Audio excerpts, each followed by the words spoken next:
Have you ever walked into a room, instantly felt that your mood subtly shifts without anyone saying even a word? Have you ever felt emotionally drained when you're spending time with certain people, and the other times you feel completely energized even if you haven't slept enough hours? Maybe you might have convinced yourself that you're just strange, that this is how some people are, and maybe this is just how it is supposed to be. Or maybe you're just more spiritually and energetically sensitive than you realize. Energetic sensitivity often shows up in subtle ways. When you go into the crowded places, they feel overwhelming. You do not actually dislike people, but it's like you still cannot bring yourself up to perform. Because your mind and heart, they're processing so much information all at the same time. You can't quite explain it, you can't quite say it to people, you just know it without any reason. And that happens because it's your intuition that is asserting your gifts. You feel deeply connected to the nature when you're feeling low or drained, going out or walk in the woods, sitting in front of the ocean, listening to the waves, or simply just watching to the fields or the sunset. Feel incredibly healing and feeling like you're home. With all the things that I mentioned above, you might relate to one of them, you might relate to some of them, or you might relate to all of them. It doesn't matter. What I wanted to say is that it all just confirms that the way you are, it's not by mistake, it's by design. And I know while those gifts are beautiful, they're not always easy.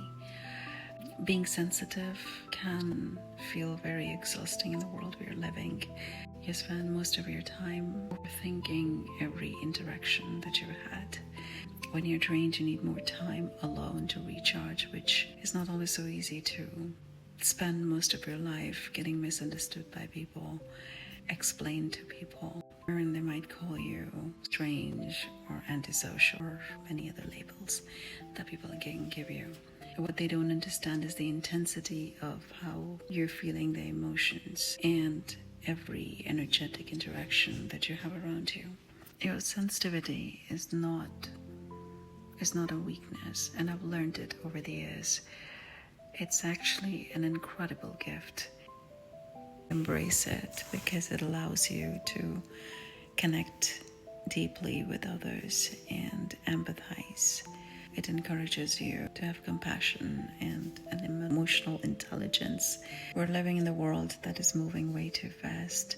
So having sensitive people around it acts like a reminder that we need to slow down and pay attention, because sensitive people tend to notice everything, even in the ordinary moments. They feel what is not expressed.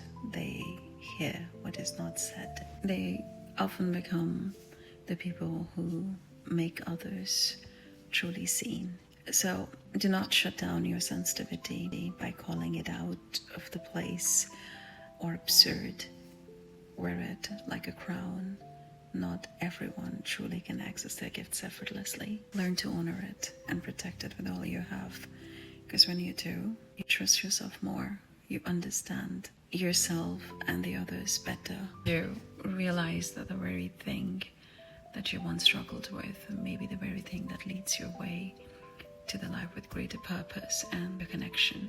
So here's something to think about. What if the emotions that you've been trying to ignore are actually the messages that are trying to guide you? What if your intuition has been speaking to you all along? You've simply been taught not to listen to it. Or maybe, what if the part that you've been trying to toughen up is actually the part that makes you most powerful? I'd love to know. Let me know about your own experience in the comments, because you never know, someone might be waiting to hear the exact story you're afraid to tell.